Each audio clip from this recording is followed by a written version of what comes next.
There's actually quite a nice smell as everything's washing down.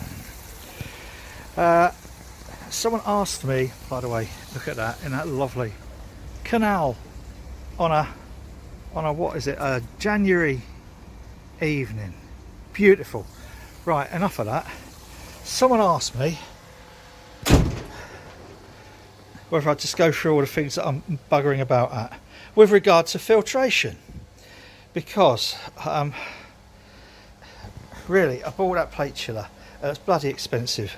I haven't bought much of things which is expensive, but that was stupidly expensive and I don't want to bugger it up. So to go from 90 odd degrees down to pitching temperature, 23 litres in less than 5 minutes, I mean that is a stunning bit of kit, but I don't want to get it bunged up. I've just back flushed it for 10 minutes and it's you get odd bits of silt coming out. So these are the levels of filtration. I did try hang on, these little things. Not overly impressed, and the reason for that, I got 3 of them. I'll use them for something, but not brewing, believe me. And that's because this is how much the hops swell up. These are just hop pellets, but they swell. You can't really see. And this is the grain. By the way, I use, hang on a sec, I'll show you. Just about to bung it in the dishwasher. This is one of those little, I don't know what you call it, a false bottom 30cm one, I think this is. So that goes in the mash tun, and that just stops the grain clogging everything up. And out of about, I don't know, what was it, just under 5 kilos of grain, we've got about 11-ish, 10, 11 sort of like litres in there once it's all soaked everything up.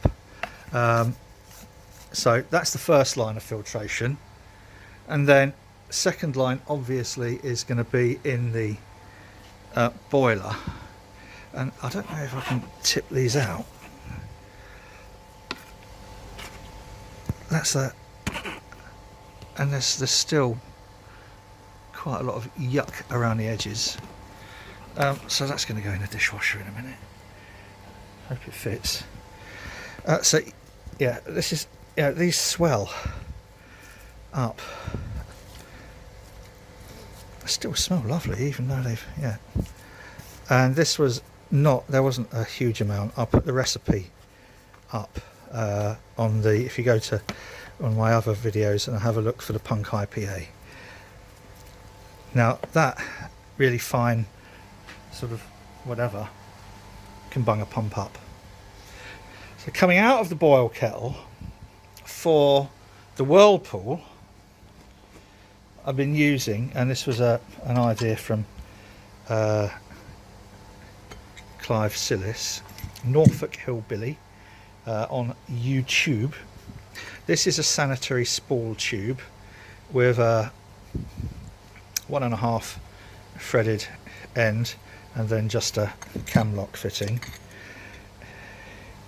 And then this is a basic sort of bazooka, 6-inch bazooka. And you can see that's taken a reasonable amount out. There's a slightly bigger version here which I could have used but didn't today. I just stuck with this. And then what I did after the whirlpool was I put this on the bottom of this. So I kept this and then added the Y strainer. Ooh, look. And let's see how much this took out.